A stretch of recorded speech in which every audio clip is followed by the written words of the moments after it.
What are your greatest fears for young believers in this generation? Well, you know, in the 1970s when I became a Christian, there was so little distractions. The internet didn't exist, and all that social media means. There were 3 channels on the television. There was no cable. There were no cell phones. Distractions were so few. There weren't even Christian conferences to go to. Your church would have a fall Bible conference and a spring Bible conference.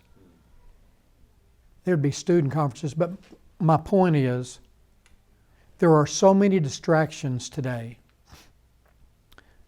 that will rob us of time, that will keep us busy, that will have us here and there and everywhere and distracted by this and that, and life is so busy that I fear one of my fears for this generation of younger Christians is to not go deep, but to stay shallow with attention. We only have a certain amount of mental energy and time and ability to focus. We have 24 hours in a day. We'll sleep a third of that normally, and most are working a third of that, so it leaves 8 hours in a day. For the single Christian, what's he doing with that time? Is he 2 hours on the internet watching sermons and reads his Bible 30 minutes and he prays 15? Is he playing video games? So the distractions of today are thieves to rob us of being still and knowing that He's God. Of, like Jim Elliot did in the 1940s and 50s, the main thing in his life was Bible reading, reading great books, prayer life, true fellowship with his church. And so,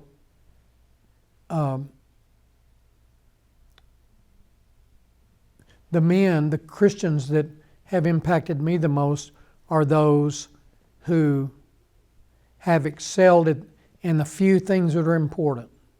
As the Lord said about Mary to Martha, one thing's needful, and Mary's chosen that. If young people today would recognize the enemy of the distraction of the media, and they would choose, like I don't even have a Facebook page. I knew it would be a distraction to me, and I chose not to do it.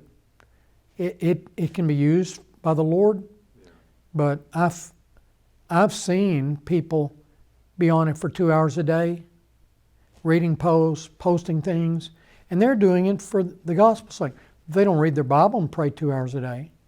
So for that reason, I said, I'm not doing that. How well do we use our time, and what are we using our time for? So that's a big fear for me.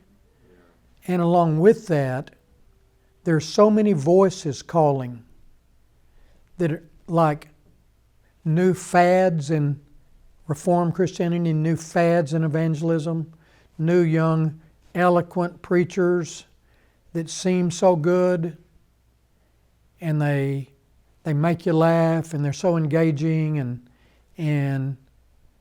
but their message is off or imbalanced,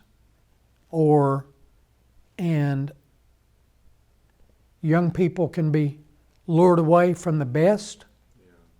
So, and I think also it's so easy for young people to not see that their main means of growth and being prepared to serve Christ is a biblical church. And if young people can see the church is my place of training, it is my source of real growth, staying under my elders and pastors, fellowshipping with the saints. 50% of our grace to grow God channels through the church. So I fear a lot of young people don't see the church as important as they should. And there is an improvement of that going on in our day for the better, real emphasis for the better. So those would be the things that I think I would say kind of off the top of my head. And probably young people gravitate to just hang out with young people. And as I've said before, they're kind of pooling their ignorance. They gravitate to those their same age, like-minded, and young people ought to hang out with people that are 10 years, 20, 30, 40 years older than them. Man, there's experience and wisdom that young people can gain from those that have gone before them. Pitfalls to avoid, lessons you learn, wisdom. What would you do, if you could go back? So I think if young people intentionally made older godly Christians their personal mentors, it would be really wise. And that's not done enough. Well, that's why I'm sitting with you, because you're older and... Well, as the book of Job says, just because someone's older doesn't mean wisdom. They've got wisdom, but